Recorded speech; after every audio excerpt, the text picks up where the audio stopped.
భగవంతుడెంతో అమ్మ అంతే. మీరు మహాత్ములైన వారి ఎవరి జీవిత చరిత్ర పరిశీలించండి. అమ్మకి నమస్కారం చెయ్యకుండా, అమ్మ గొప్పతనం చెప్పకుండా లేరు. ఈ రాష్ట్రానికి ముఖ్యమంత్రి చేసినటువంటి ప్రాతస్మరణీయులు టంగుటూరి ప్రకాశం పంతులు గారు తన జీవిత చరిత్రలో వ్రాసుకున్నారు.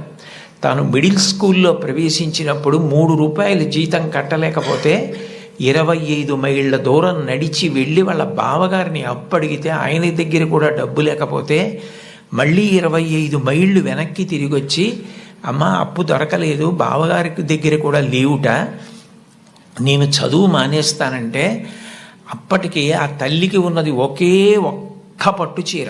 ఆ పట్టు చీర పట్టుకెళ్ళి ఆ రాత్రికి రాత్రి తాకట్టు పెట్టి ఆవిడ ఆ డబ్బు పట్టుకొచ్చి చదివిస్తే ప్రకాశం పంతులు గారు బ్యారిస్టర్ అయ్యి రాష్ట్రానికి ముఖ్యమంత్రి అయ్యారు. ఆయన తన జీవిత చరిత్రలో అమ్మ గురించి అంత గొప్పగా వ్రాసుకున్నారు.